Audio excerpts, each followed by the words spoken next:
Welcome to Out of the Blank.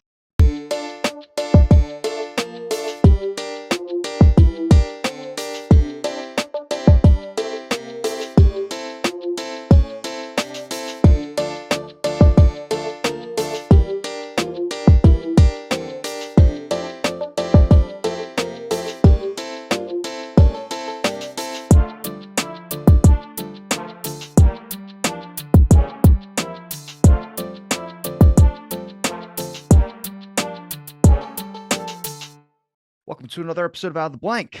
David, it's a pleasure to have you back on the show. We just talked a little bit off air, but I'm definitely interested in the drug game, mostly when it comes to the history of drugs, and you've written a lot about it.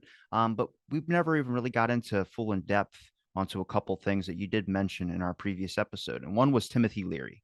And the reason why I bring up him was because looking through a bunch of documents and then I guess in particular with the Nixon administration, there seemed to be Nixon was in my eyes, probably the prime person that was waging a war against the hippies. I could be wrong in saying that, but just his whole entire, I guess, presidency, there was a lot of this clean cut attitude, a lot of lying, I would say. I mean, we know about Watergate and all these things, but there was a lot of like, we need to eliminate this drug run type thing. And Nixon was kind of the guy on the front. I could be wrong if you wanted to correct me on that. Well, Nixon was elected in '68, and at that point, the Black Panther Party was growing. That year, Martin Luther King was assassinated, along with so was Robert Kennedy.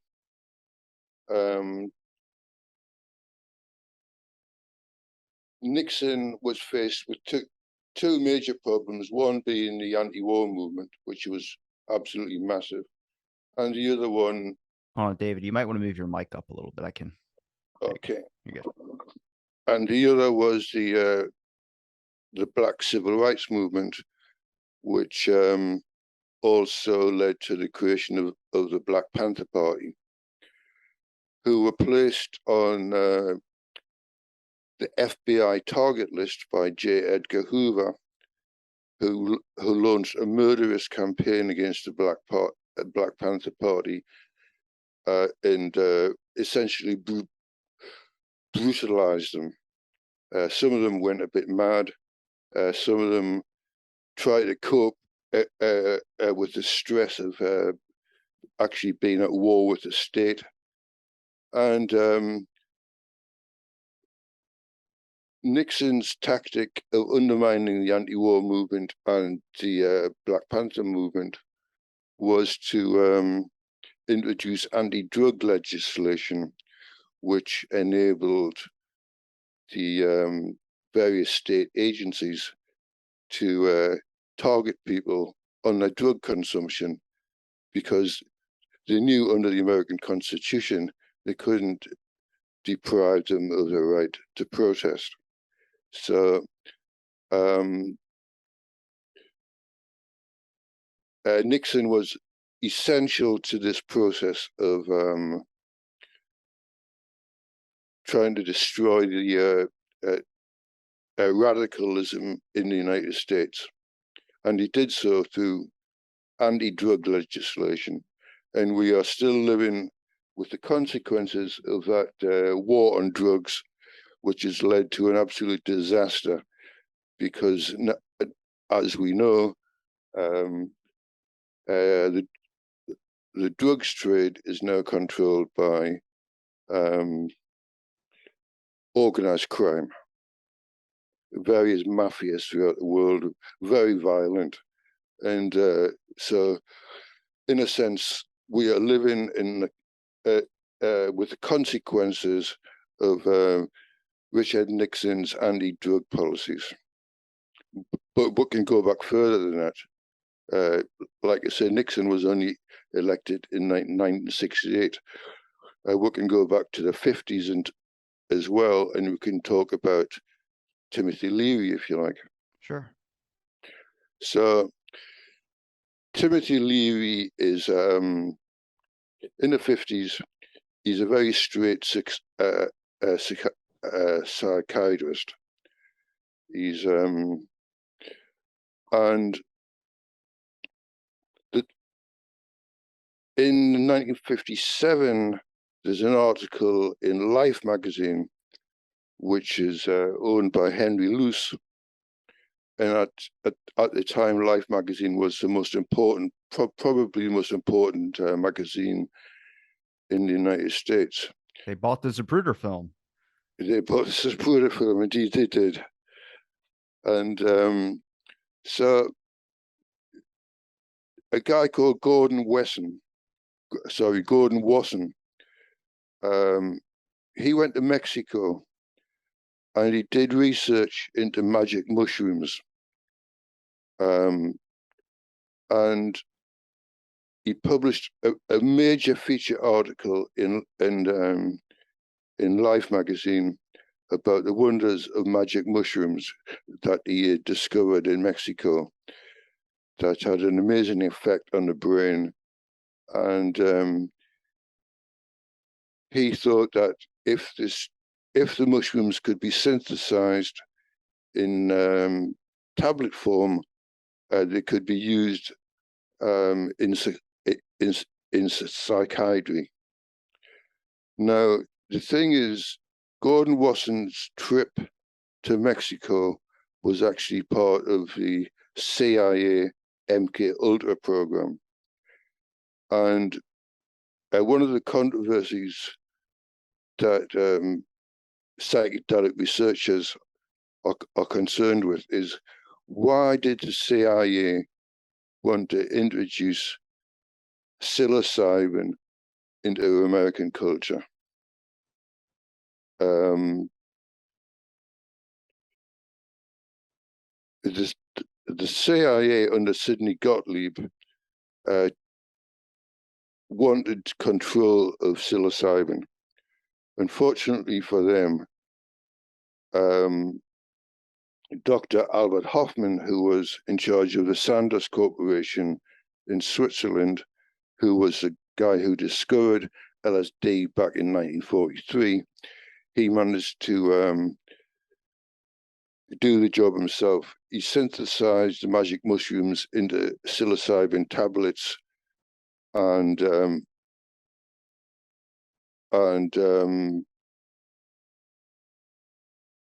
patented the drug so that Sidney Gottlieb and his friends could not have a monopoly. So, in the late 50s, a friend of Timothy Leary called Al Barron, who was a former member of the OSS, but was not particularly friendly with the CIA, he introduced psilocybin to Timothy Leary, who was conducting experiments at Harvard University on postgraduate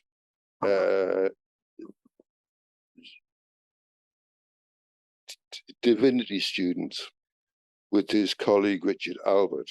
Is that the Harvard Psychedelic Club? That's right. Oh, look at that. I got that one. I know. See, I know a little bit. Because recently I was speaking to a couple of people on the CIA influence into institutions. And there's a lot of CIA and FBI influence into institutions. Actually, the institutions like Harvard, Yale are the most known ones that have CIA people infiltrating them. They do tactics like try and see if there's a person who's working on foreign policy in China. Well, they're going to end up traveling to China to work on foreign policy. So they'll be like, hey, if you want to work for us and do us, and they would trap some people. They would kind of do a little bit of weird manipulation tactics. And the university's okay with that. They don't even have to disclose it to students. So you could be sitting in a class next to one of these agents. But the testing of psychedelics, I mean, just the interest of the CIA getting involved in it, and where we say the topic would get a little bit more controversial would be an aspect of why would they be interested in something like that. I mean, you could say it could be just to monopolize it, but it's also control. I mean, I hate to say it like that because people will be like, "Oh, conspiracy," and roll their eyes, but I'm like, look at just the documentation and the timeline of when it started to where it started to progress. It's all been on the basis of control. They tried to outlaw it for the longest time, psychedelics, marijuana, all these types of things. And then we get to a point where now it's like becoming more legal. And it's like, well, what happened in that time frame? What switched in our culture and society that has us going in this new direction? Yeah. So in the 50s, under the guise of the MK Ultra program, you had a lot of research projects in various American universities, hospitals, prisons. But let's stick to the universities. The a lot of the experimenters in the universities were experimenting on student volunteers and were taking the drugs themselves and were having what they call spiritual experiences. And they were all being monitored by the CIA, although they didn't know they were being monitored by because the funding took place through various respectable institutions such as the Institute for Mental Health and the Geschichte Foundation. So um, most of the people who were involved in experimentation and research in universities had no idea that the research was being monitored and in some cases funded indirectly by the CIA. Now, as we've just mentioned, Timothy Leary was conducting psilocybin experiments at Harvard. In one day, an Englishman called Michael Hollinshead came to see him, who had managed to obtain a large quantity of LSD from Sandoz, and he turned Leary onto LSD, and Leary was very impressed, so much so that he abandoned the psilocybin experiments and concentrated on LSD, which he thought could change the world. Yeah, and for his troubles, he was expelled from Harvard University along with Richard Albert, and he went down to Mexico and attempted to found an institute called the League for Spiritual Discovery, which was closed down by the Mexican government at the behest of the CIA. Leary then returns to the United States. He stays with a hippie group called the Brotherhood of Eternal Love, which is led by John Griggs, who are a former motorcycle gang, tough working class kids from Anaheim, who were into like robberies, heroin, all the rest of it. They took LSD, abandoned their guns, abandoned the heroin, and became very spiritual and founded a hippie commune that ran a lot of grass from Mexico and Afghanistan and became one of the biggest drugs operations in the world. But unlike most drug gangs, the Brotherhood of Eternal Love were genuine hippies. They were peaceful. They didn't kill people. They didn't rip them off. They and they were allied with Dr. Leary. So now we're at 69, and in, Tim Leary gets arrested for a very petty marijuana offense and gets sentenced to 10 years imprisonment. Now, In 1970, March 1970, the Brotherhood of Eternal Love pay the Weather Underground to spring Timothy Leary from prison, and they do. So Leary escapes from prison, takes his wife Rosemary, and jets off to Algeria to stay with members of the Black Panther Party in exile in Algeria. And I should point out that when I say the Black Panther Party, this was a faction of the Black Panther Party led by Eldridge Cleaver, who is a very problematical figure. He was violent. He's been accused of killing his own members. He was an admirer of Kim Il-sung, the North Korean dictator.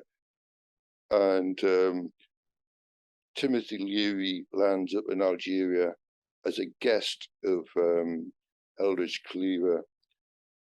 And part of his mission, as assigned to him by the Weather Underground, is to turn Eldridge Cleaver onto LSD so that he'll become a nicer person. And that didn't work.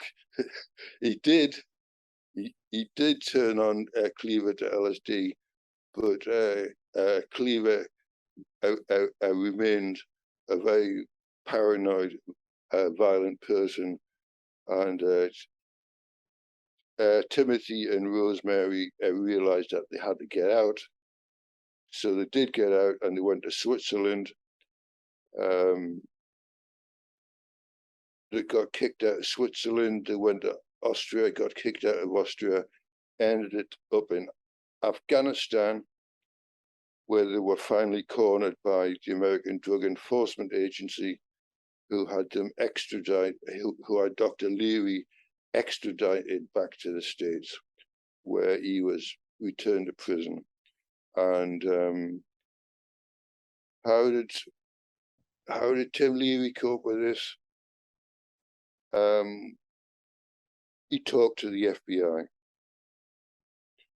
to get a shorter sentence, and within a few years he was out of prison, having talked to the FBI, which is a black mark on Dr. Leary's career.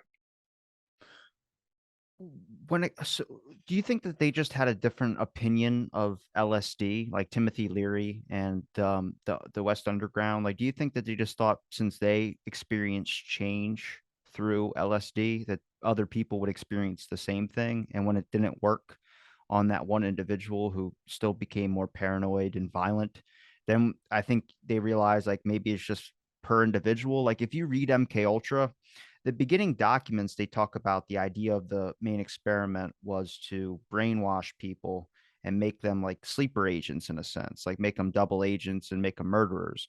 But they say it failed. I agree with that. It did fail only because if you watch the expenditure of the program to when the court hearings in 75 were, it seemed like the original objective changed and really it was just about shattering somebody's reality and kind of making them go insane.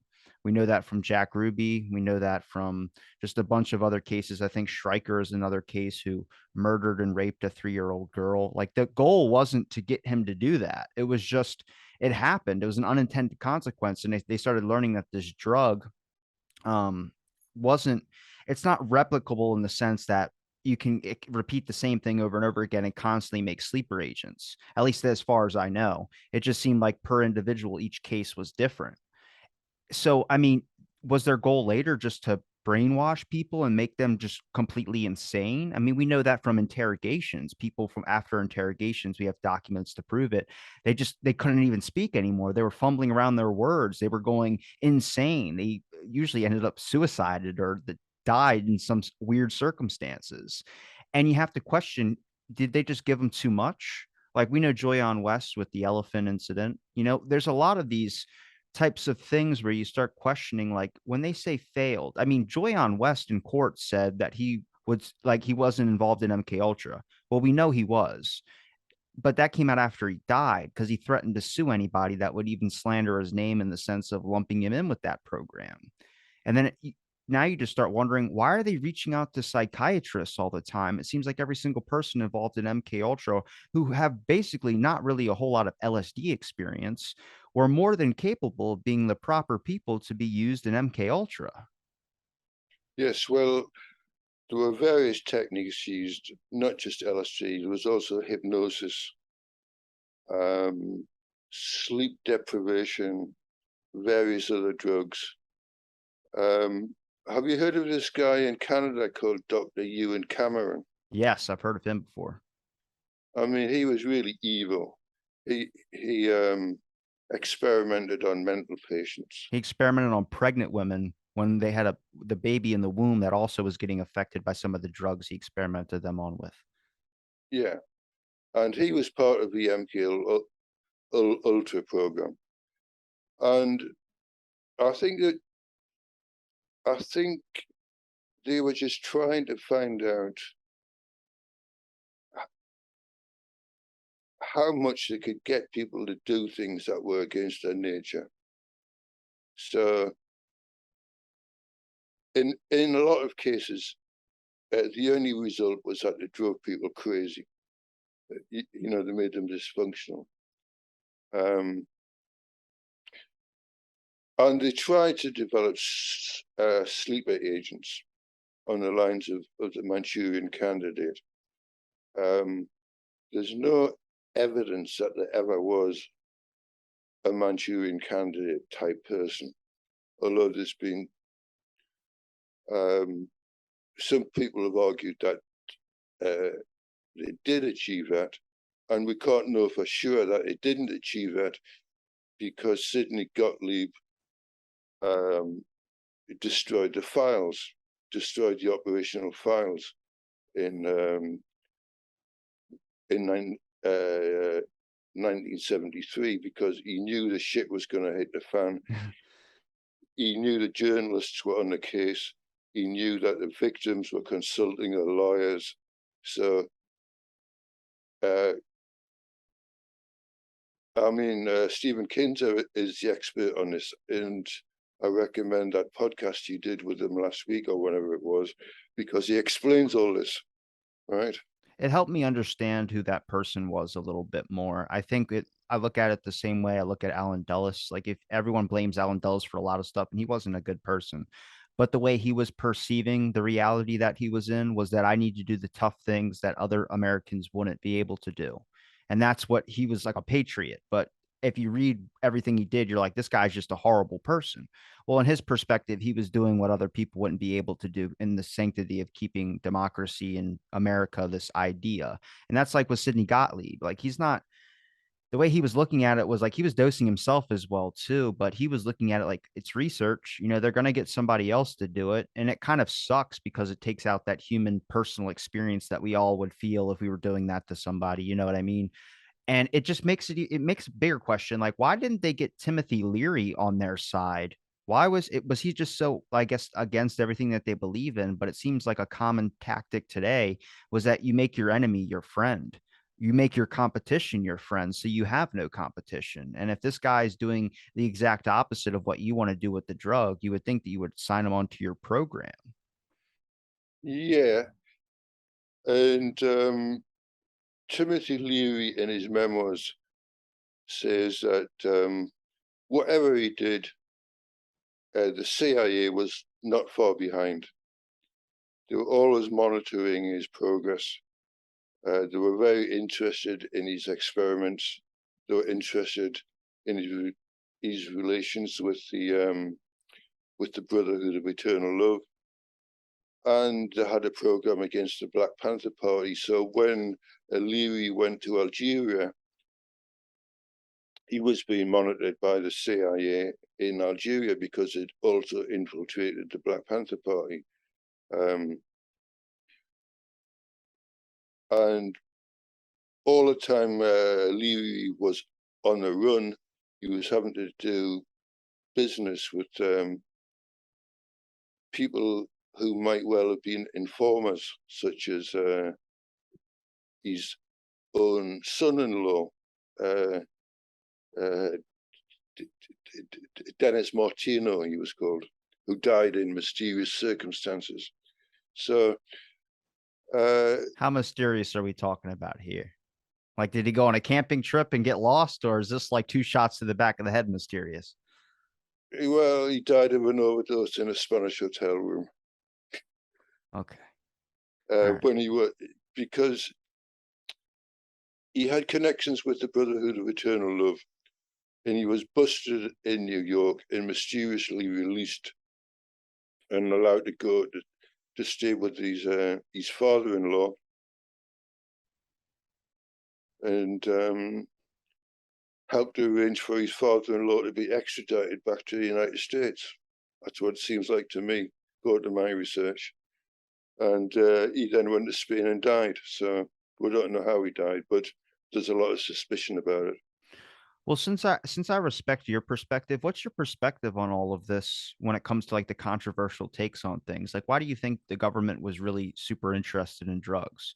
Do you think it's a controlling aspect? Do you think it's eliminating this idea of what would cause people to change their mind on war and become more like, because I know from John Potash, he talked about all these activists that like in their last couple months or so, they immediately like were being activists against the Vietnam War, John Lennon, and like all these characters were, making songs about anti-war, don't go into war. And then we know about the anti-hippie movement about drugging people like Operation Midnight Climax and getting people to associate this crazy people on drugs with hippies and saying, okay, well, we must hate hippies then. And then all the hippies were being attacked. So you had this whole movement get sparked up, and it was all for keeping the war going. I mean, do you think that's the reasonable choice as well? So that's where I'm kind of standing with.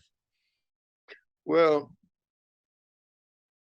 I think what happened was because of all the experiments in the 50s, especially in the hospitals and the universities, a lot of people realized that psychedelic drugs could change people's consciousness under the right circumstances for the better. So in the early 60s, you had the foundation of underground laboratories, which then fed into the hippie culture. So in a sense, the genie escaped from the bottle, literally. And so with the rise of the hippie movement, a lot of people, the peaceniks, were taking LSD, and the state saw that as a threat. So, and then as I said, then Nixon came into power and introduced anti-drug legislation for the specific purpose of infiltrating and undermining and harassing the anti-war left and the Black Panther Party. Yeah, because I'm trying to look through every single thing. When I came across Nixon's administration after diving from Kennedy's to Nixon's administration, there was this whole clean cut attitude of, like I said, there's still the fear of communism out there, but I think people are thinking about it a little bit differently. They're more centered into the politics back at home. And then we get into the divisive culture of gangs. Around that time, you start hearing a lot more about gangs. You start hearing, I mean, MLK, you're hearing more about like RFK. There's just a lot of like this more push that has gone from overseas action to more forced home action. And now the enemy is now in your home ground. And then you have like incidences where Hoover was trying to infiltrate the Black Panther Party. Hoover was looking for communists in Hollywood. Like, you just have a lot more actions that are now happening at home when before you really didn't know what was going on because everything was happening overseas. Yeah, I mean, one of the top researchers into LSD in the mid 60s, made a prediction that in the future there'd be two kinds of Americans: those who had tripped out and those who hadn't. And in a sense, that's exactly what's happened. You've got your California computer millionaires who all took LSD in the 70s. You know, arguably became computer millionaires precisely because they took LSD. And they're the people who organized the Burning Man festival and control the music industry. And on the other hand, you've got very traditional Christian nationalists who vote for Donald Trump. So the kind of divisions that you see now in the States were kind of forged in the 60s as a result of the polarization over the Vietnam War and racism. And obviously psychedelic drugs played a major part in that. Now, one of the people I turned to in researching my book was the chief chemist of the Brotherhood of Eternal Love, who became a very successful computer entrepreneur called Tim Scully. And his ambition was to turn the world onto LSD. He was an apprentice of Stanley Owsley, who invented a form of LSD called Orange Sunshine, which flooded all the rock festivals, Woodstock, Monterey, all that stuff. Damn right. Orange Sunshine. I mean, that already got me hooked. I'm in. Yeah, well, Orange Sunshine was like 300 micrograms of LSD, which is quite a strong trip. Jesus, I don't. Never mind. I'm backing out. I can barely do an edible, dude. I'm telling you, it's nuts. Yeah, well, microdosing is like 10 to 15 micrograms. We're talking 300, right? Now, no doubt, a lot of people had positive experiences along. But as Tim Scully came to realize, just throwing this drug to the winds so that you didn't know who was taking it didn't actually work out, because what LSD did in a lot of cases was just to amplify people's paranoia or hedonism or whatever bad things were going on in their heads. So unless use of LSD is properly monitored and properly controlled by people who know how to administer it, it can be very harmful.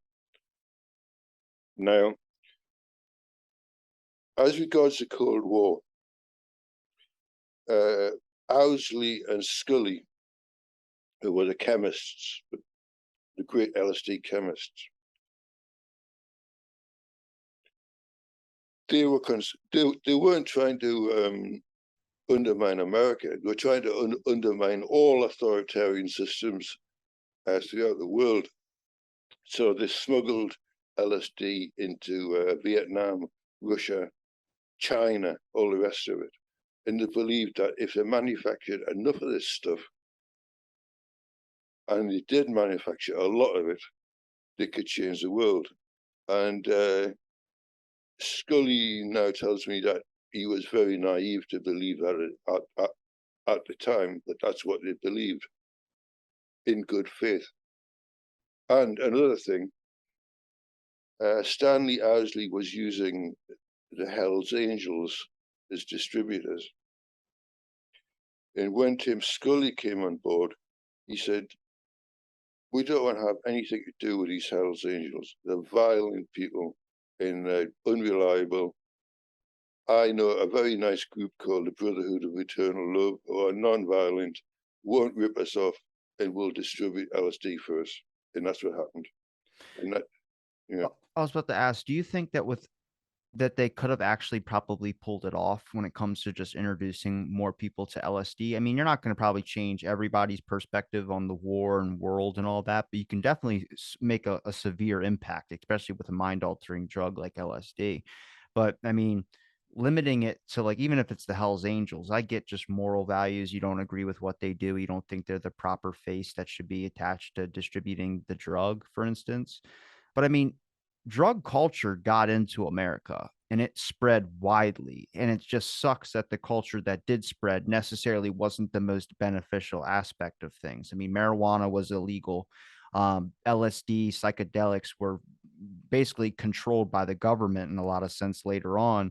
But what did come over here? Heroin, a lot of heroin and hardcore drugs that ruin families. When I was speaking with John Potash, he mentioned, and he said it's a controversial take. Honestly, it's what I believe. The reason why we're in Vietnam, I mean, heroin, I mean, the two longest running wars we've ever had were in Afghanistan and in Vietnam. And it's not, suspicious. I mean, it is very suspicious, the aspect of that those two are the giant locations for heroin. And it accounts for all the soldiers I've talked to on my show who've talked about guarding poppy fields for no reason why they were doing so. And I know that's a very controversial take, but I mean, do you know what blockbusting is?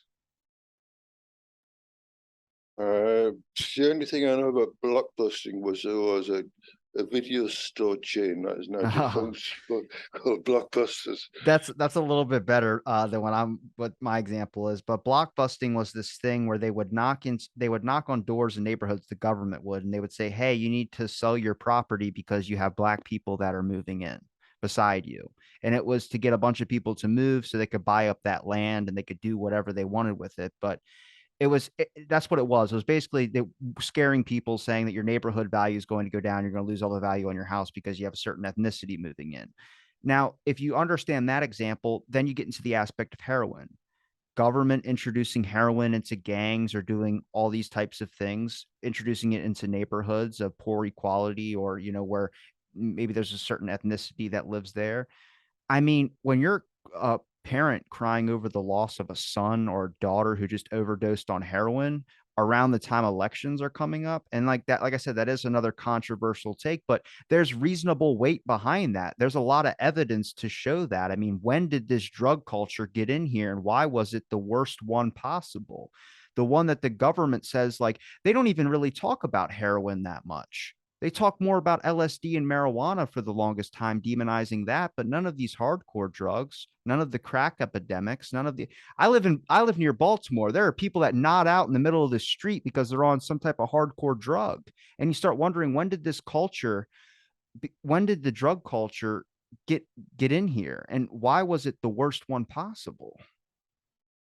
Yeah, well, if you go back to the 50s, the heroin trade was exporting heroin from the Golden Triangle in Southeast Asia, which is basically Burma, Indochina, and it is, a lot of that was actually run by the CIA. They even had like an airline, I think it was called Air America or something like that, which used to fly heroin about, and the money made from the heroin trade was used to finance anti-communist activities in Southeast Asia, and a lot of the people involved in it were the mafia. So the CIA were involved in the heroin trade from the 50s onwards, and that extended into the 60s. And now, strangely enough, you have vast poppy fields in Afghanistan, which, like you say, were guarded by the American army. And what happens to that heroin?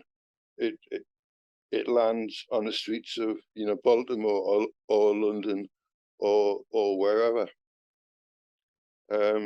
You could see that as an unintended consequence of the Cold War, or but maybe they just don't care. That's because they're morally bankrupt. You have Yeah. to allow for that. I would think it's the most profitable drug so far that we know of, really. And also, it's one of the most addictive ones. Trying to get someone to cut heroin is the hardest thing. There's so many overdoses of it. Which only makes sense. I mean, you get a population addicted to it to where next thing you know, you have the thing feeding the machine that's making you the money. And I mean, I know that's more of a dark take, and a lot of people don't believe that, but there's evidence to prove that through history. I think we have to step back from the idea of government and just look at individual actors that are inside the government. Now, they're all necessarily not bad. Like, I think my perspective on Sidney Gottlieb has kind of changed a little bit from talking with Stephen Kinsner, mostly because, I mean, he was taking it himself, but plenty of people were dosing themselves with LSD, and then they would just give somebody else way more than they were taking. We knew that with who is it? I think it was Joyanne West that was doing that when it came to the brothel things that they were running. The hippie what is it? The Haight Ashbury's, the medical clinic things that they were doing. That was run by the CIA, and that's where Charles Manson was getting his drugs from. So now you have kids that are getting out of Harvard or Yale or wherever, I think it was mostly Harvard, that were entering these drug clinics. They were getting free drugs and they were hooking people on drugs. They were taking them off the street, inviting them into these. So can you explain maybe the specifics of what one of these Haight Ashbury clinics are? Because I knew it was like a government room. It was like a government like apartment or something, but it was dressed up like a hippie commune type thing, and it was to lure people in to take LSD and drugs, and that's what that's what Manson was in charge of doing, I guess. Yeah, well, I think they were basically trying to find out to what extent taking drugs to take. They wanted to understand what effect taking drugs had on people's attitudes to life and political opinions. They were monitoring the hippies in San Francisco at a time when all of a sudden Haight Ashbury was flooded with bad drugs. And, Manson was part of that culture. And the book, obviously, to get is a book called Chaos Tom O'Neill. by Tom O'Neill, who you would no doubt love to have in your program, but you probably can't afford him. Yeah, he said $3,000. So I said I'll wait a little bit. I've sent him a couple episodes and had some back and forth communication with him. But yeah, that's where I got the Schreiker incident about the guy who had the massive headaches. And it's where a lot of my questions with MK Ultra come from. I mean, if you look at, like I said in the beginning about the MK Ultra program, if you track it, the first people they tested on were people that were in insane asylums. They were crazy. They were already labeled as mentally insane. So if they talked about a drug experience, nobody would buy their story. You know what I mean? Without government proof. I mean, MK Ultra was a conspiracy for the longest time until it came out. But those survivors are now suing and trying to fight courts to get their compensation because they were wronged by the government. They were mistreated and their human rights were taken away. And I mean, it went all over the board. Eventually they learned, oh, well, we got military people that work for us, just put it in their contract that, we could use drug experiments on them. And they did. People that had severe headaches, like the Schreiker incident, guy goes in talking about, I have these headaches that are like just the worst experience he's ever. And this all comes from his mother, which Tom O'Neill released. Having these terrible migraines, getting treated for these migraines. And then they found him covered in blood and he was naked and he killed and raped a 3-year-old girl. He gets arrested by the sheriff's office. They take him in. Then a military Humvee comes by without any warrant or anything, pulls him right out of the jail cell, takes him back to their base. He's gone 3 or 4 hours, then drop right back off with no memory of what happened. That's really suspicious, man, and that's really scary. Right. So the original line on LSD was that it was a psychosis-inducing drug. So they administered it to schizophrenics because ostensibly they were trying to understand schizophrenia. And then they discovered that they could administer it to non-schizophrenics unwittingly and induce a psychosis in them. So I think that's probably what happened with the guy who, woke up in a pool of blood.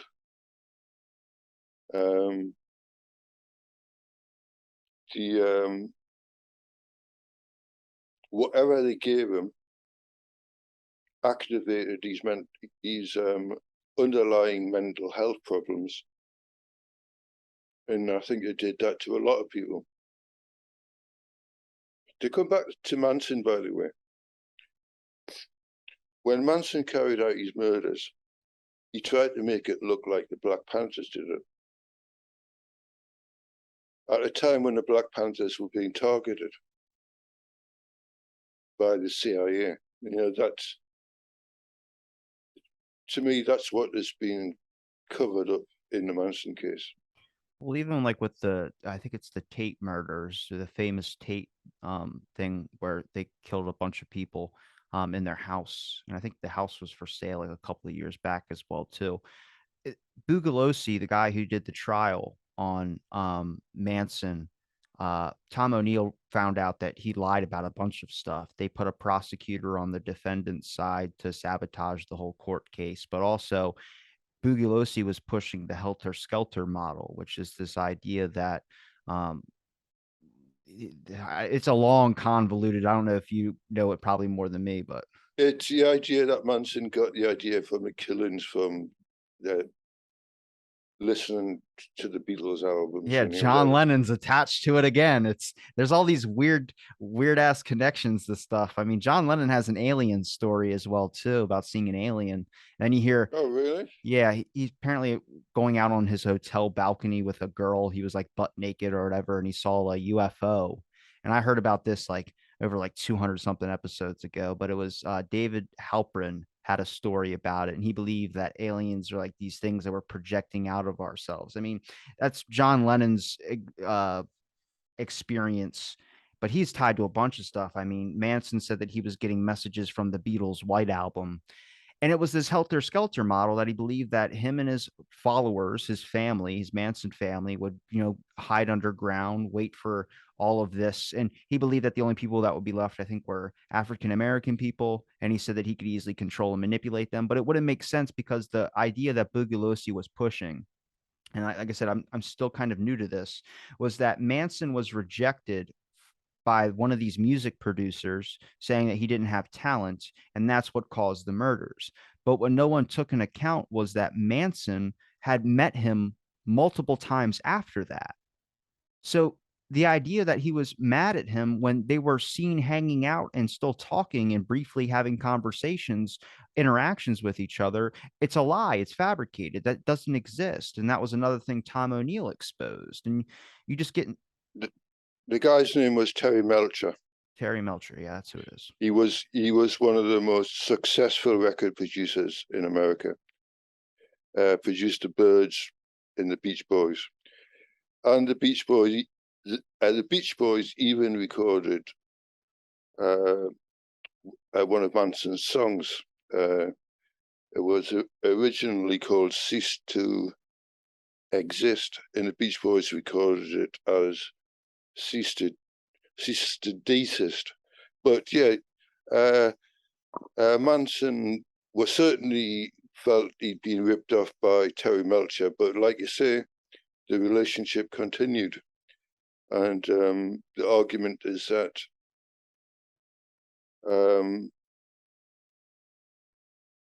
Melcher was afraid of Manson, not just because Manson was nuts, but also because he was connected. And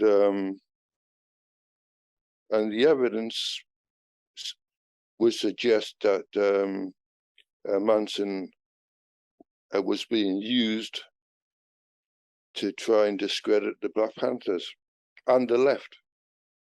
You know, some of the people he murdered were anti-war activists.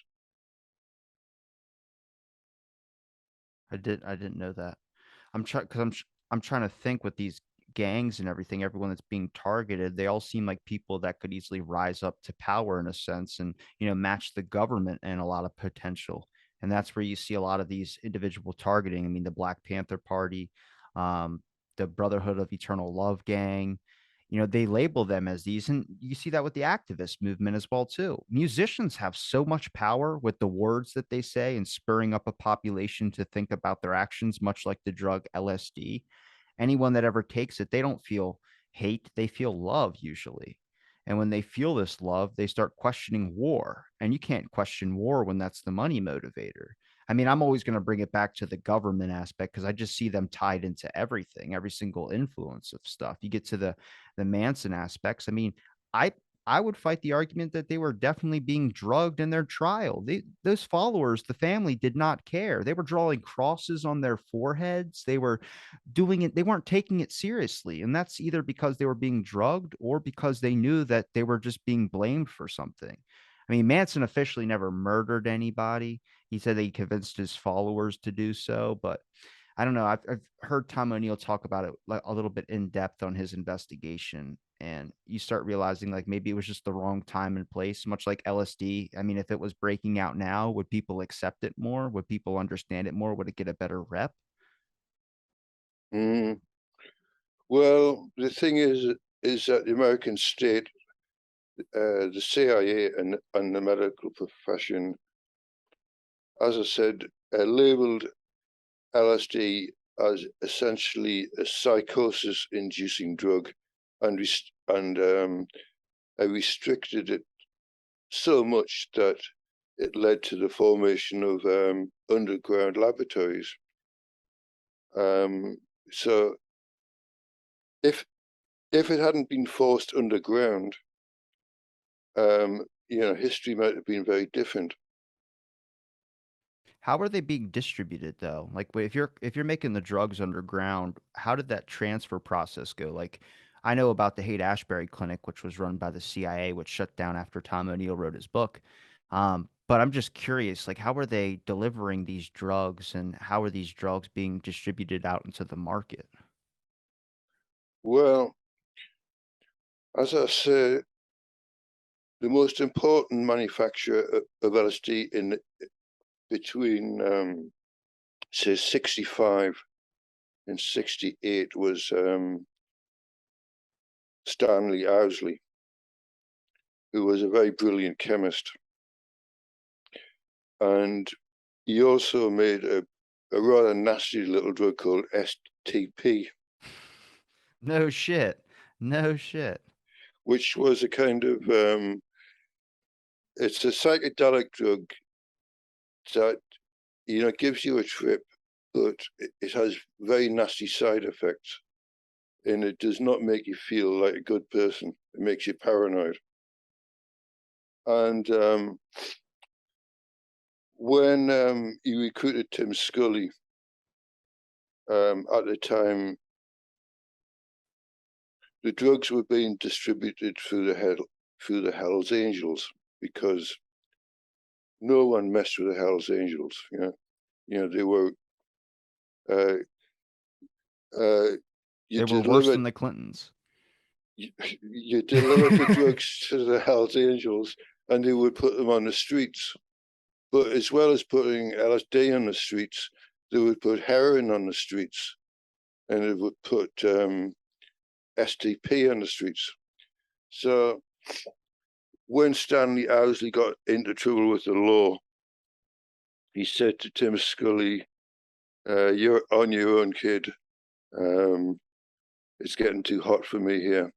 So then Tim Scully links up with Nick Sand, who was a New Yorker, who's also a chemist. And they start to manufacture high quality LSD, but Tim Scully insists, to his credit, that they don't use the Hell's Angels as distributors, and instead they use the Brotherhood of Eternal Love. When it comes to the government's distribution aspects of things, how were they managing a lot of like clinics that were just like was there a lot of like this I wouldn't say medicinal usage of these types of drugs, but obviously they were experimenting on people with them. Gottlieb was experimenting on like 7 people in like the basement of his house or something like that. And then where does the I guess involvement really like where do we have the best evidence for MK Ultra or just drug experimentation in general? I know the States has a good couple cases, but like you mentioned Dr. Cameron. I mean, he's up in Canada, and it seems like the one that has the most lawsuits going on are in Montreal specifically.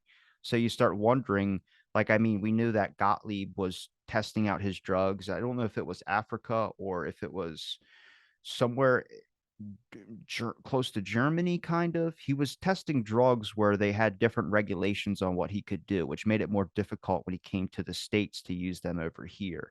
He had different guidelines that he had to kind of go by, still following the law in some aspects of what you can do to a person. But I mean, Canada, do they just have a different amount of cases over there? Was there more openness of this idea of experimenting on a population with something? Oh, I think because of Dr. Cameron's power as a leading psychiatrist, he could basically do what the fuck he wanted, and no questions asked. So for years, he experimented on people, with LSD and reported to the CIA. And you mentioned what was going on in Germany and various other places. The CIA were operating interrogation centers in various parts of the world with against people who were regarded as enemies in the Cold War. And that is no doubt what was in the files that Sidney Gottlieb destroyed in 1973. So unfortunately, we're left with a massive speculation. And it's important, it's important to do proper research into this stuff, not take anything at face value, especially don't trust money-making conspiracy theorists. And I would regard people like Tom O'Neill as above all that. They're proper researchers. I mean, that guy spent 20 years writing that book. Almost drove him crazy, but he did it, right? Full credit to Tom. Yeah, like I said, I go by the documentation and I try and, I think speculation's okay, but the weird thing to me is when it goes to MK Ultra, whatever people speculate, whatever Wikipedia lists it as, whatever you just Google the name MK Ultra and it gives you a description, the government has sought nothing to try and change it to make it sound better, which means that whatever the truth is behind it is a hell of a lot worse than what we've been coming up with. Yeah. The place to start, in case you don't know, is a book published in 1978 by John Marks Manchurian Candidate. called In Search of the Manchurian Candidate. That's where the research really begins, because he actually got hold of the financial records of MK Ultra, and he's a State Department man himself, and he interviewed a lot of CIA people involved in it. Was there a lot of this type of experimentation going on in the UK at all? Like where you're from? Is there any of that? I mean, I know your government's a little bit more secret on what they do. It's at least harder for you guys to get files on stuff, but Britain is probably the most secretive country in the world. What has come out is that they conducted LSD experiments on soldiers, and you can watch The video. the video, and it's quite hilarious. They're supposed to be conducting an exercise, and they just sit down under a tree and start talking nonsense. Yeah, so. And there was experiments taking place in mental hospitals. To what extent those experiments were monitored by the British intelligence services, we don't know, because the information has never been released. I listened to some audio tapes of people that were being dosed with drugs and like just soldiers from like I think it was one of them was from 58, one was from 63, and there was another one I couldn't narrow down the date. I could find them and send them to you, but they're very interesting to listen to. It's just audio and it's really crappy audio. Like it's sometimes hard to make out what they're saying, but immediately like a question would be asked like, we're in charge of this experiment and we're going to test a couple things. We just need you to answer a couple of questions, and they're going to be yes or no on a scale of 1 to 5 would be questions like that.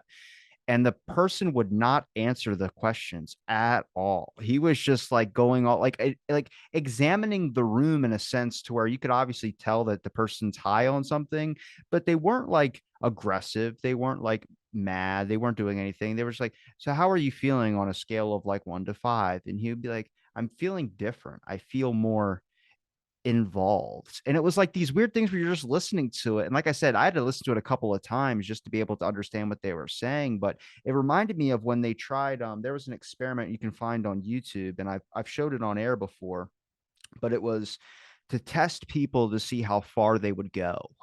And the reason why I say that is that they would have a bunch of switches in front of them. And they would be like, you're going to flip this switch if they get an incorrect question or they answer incorrectly, and it's going to shock a person in the other room. Now, in the other room was just a person laying on a table and there was nothing hooked up to him. He would just scream whenever they would let him know that you got it wrong, and you just got shocked, scream.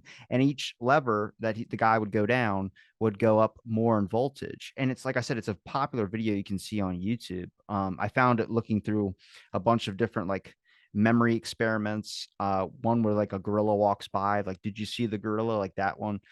And it led me to this video, and they had a bunch of people, and these people would ask a question like, what color is grass? And the guy would say green, blue, red, or yellow. And the guy would be like blue. And that's wrong. You got to shock them. You flip the switch. The switch wouldn't do anything, but the guy in the other room would scream.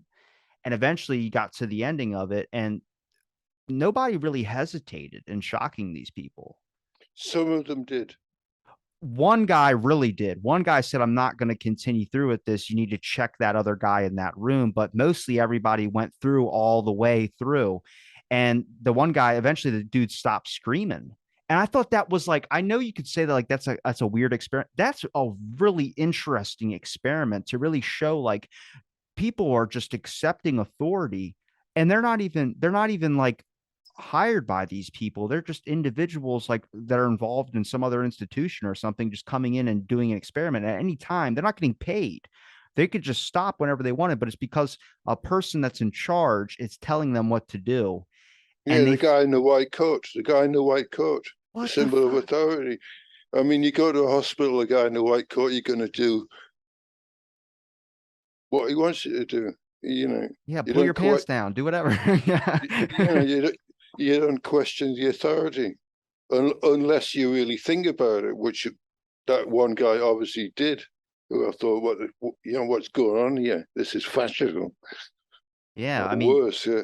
it makes you really question a lot of things too. Like that was to me, that was like the most easiest connect the dots example of like we just do accept things from someone in a position of power, knowing that they have all the answers to all this. And you can relate that to a lot of the experiment drug testing that was going on. I mean, maybe there were some people that had doubts, but from the names that get mentioned, the ones that are remembered based on the ones that we don't know, they just seemed like they were just interested in going farther and seeing how far they could really push it. I mean, Joyon West doesn't seem like a great guy.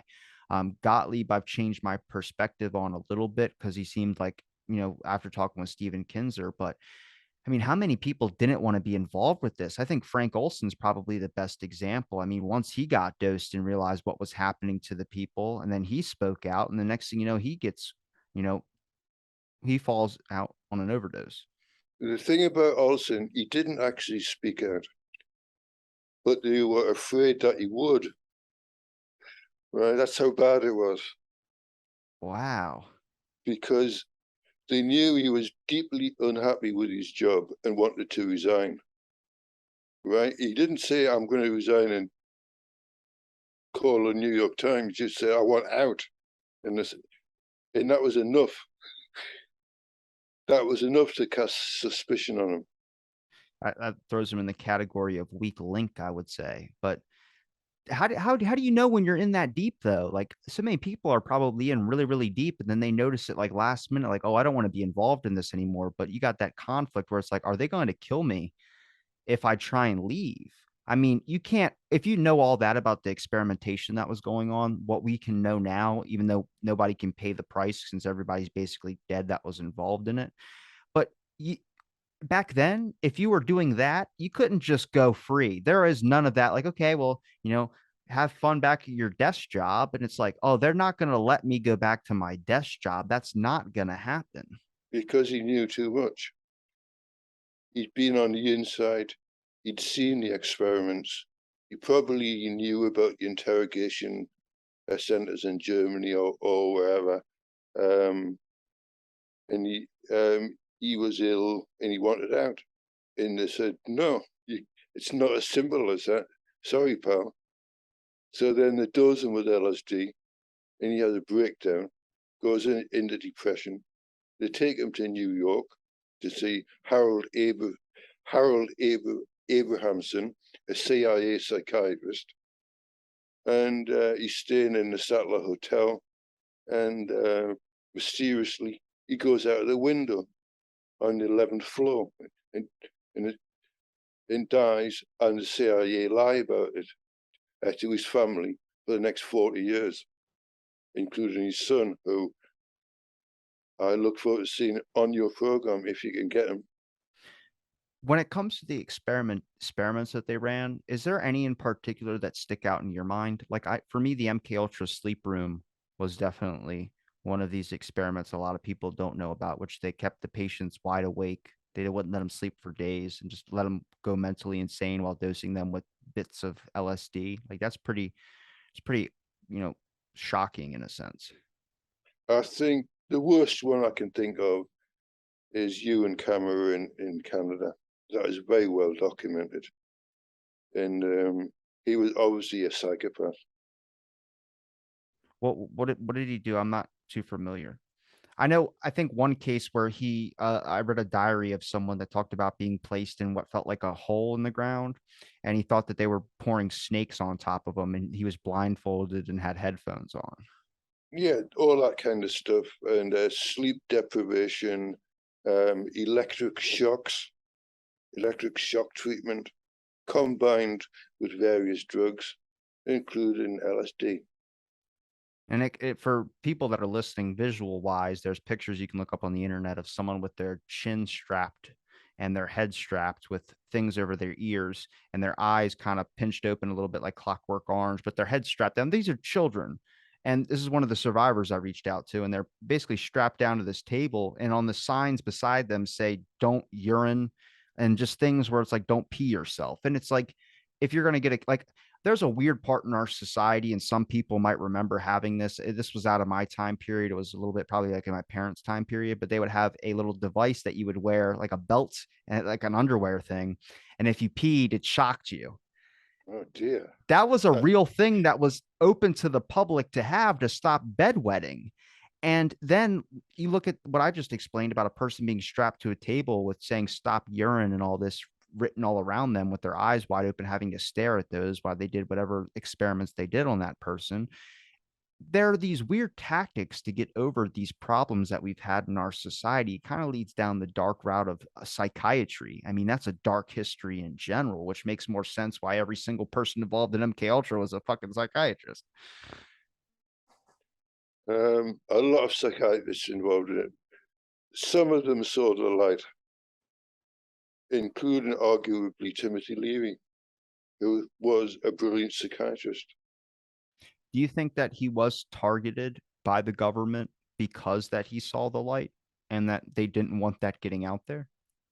Yes, definitely. And he was monitored from like the time of Harvard onwards. And he ended up, I hate to say it, he ended up talking to the FBI to get out of prison, and he named names. Well, I mean, if you're put in a forceful situation like that, I mean, he probably was pushed to the brink where he kind of felt like he had to. Yeah, I mean, he argues that whatever he said, he didn't actually put anyone in jail. But the other argument is that, you shouldn't talk to the FBI about your friends because you can't trust the FBI, and you certainly can't trust the CIA. And if anything, Leary was closer to the CIA than he was to the FBI because he knew people in the CIA. And interestingly, when he was in Algeria, and this American guy, came to see him, and his wife Rosemary said, after the guy left, he said, "That guy, I think, is in the CIA." And Leary said, "He's liberal CIA. The liberal CIA are the best mafia you can do business with." Damn. Holy crap, man. Yeah. So there was a liberal wing of the CIA. They weren't all fascists. I can see that. I've looked through a lot of the CIA documents, and it kind of seems like you can base it on time periods, but even some of the documents from 62 and 63 that I looked over, they're so polar opposite. Where obviously the CIA had a conglomerate of just multiple different political spectrums and people that were involved. And I would say the main dominant was probably the way that you see the CIA going in more of a right narrative type deal. But there are a lot of people that just openly voice their conspiracy or skepticism on official statements that the rest of the people made documents on that agreed all together and fell in line. It's just difficult because, I mean, you're looking at the so-called war on drugs, and you ask the question, what the hell is the war on drugs? Like, what are we how deep does this go? I mean, is it just for the activism of we don't want anybody fighting against the idea of going to war and getting what they deem as theirs? And then you get into the whole spectrum of like, why are bands being dosed? Why are bands being given drugs and able to experiment? I think the Stones have one of the best examples of that, also the Grateful Dead. Yeah, well, the Grateful Dead are very interesting because the Grateful Dead were tied up with Stanley Owsley and Tim Scully, of course. So they even wrote a song about him. So the Grateful Dead, yeah, I think they were the most important band that was influenced by LSD. And I have to say, the music was wonderful. I'm a big fan of the Grateful Dead. It's a little bit out of my era, but they're still cultural icons today, I would say. I think they captured, I guess, a feeling where anybody that I've ever talked to who are fans of the Grateful Dead talk about you need to be like on LSD or something and listen to their music to get the full experience of it. And it's like No, being you able to, don't. you don't, You don't. You don't. I've seen them when I was straight, and they're just as good. they're just as good. Yeah. I wonder though, because I mean, if you're able to transmit that feeling of love or whatever that after effect is of taking LSD and being able to put it into a song, and just have normal people or people that are straight able to experience whatever that feeling is. And then, Yeah, I mean, it's definitely got to pack a lot of power in that. I mean, it still transitions in today's society as well, too. Yeah, I think, I wrote a book on the British LSD scene called Lsd Underground, which is about the Operation Julie business. Uh, the gang was busted in 1977 and they were all locked up. And it was argued at the time by some people that they had such a positive effect on British culture. And, they supplied all the great, British bands with LSD. The gang was anti-violence. They really believed in, love and peace and all that crap. And although they did get corrupted, there's no doubt about that. Definitely got corrupted, and they had such a positive effect that even arguments now that they should be pardoned and compensated for being imprisoned for supplying the counterculture with LSD in the 60s and 70s. And I think it's quite a strong argument for that. I agree. Definitely. I mean, I just wish people would know more about this type of stuff. That's why I asked you to come back on. I had to ask more questions, man. And I'm curious, where do you find a lot of like your research and stuff that you write for your books? I mean, is it open, easy to find for other people to look up, or is it just complicated on the investigative route to be able to understand like documents and being able to find evidence on a lot of this stuff? Like MK Ultra's evidence is so slim, man, and it's difficult because trying to tell people that this is a real thing. I mean, you can point to the hearings about it, but nobody ever officially admitted to it. Yeah. Well, basically, I would say as a researcher that obviously you have to read all the books, and there's a lot of books. In one I've got a special fondness for, I don't know if you've heard of it, it's called Acid Dreams. Do you know that one? Is it a yellow cover to the book with black lettering? Yeah, it's written by Martin Lee in Bruce Schlein, and that's a very good book. In fact, I would say that's what started me on this quest. Was published in I think it was in 1984, and I became interested in that because it raised a lot of questions about what was the relationship between the LSD culture and the CIA. And I would advise anyone to start there. Well, look, I'm going to give you a minute to be able to promote your links. You've given me enough of your time, and I appreciate you talking with me again, David. It's been a pleasure.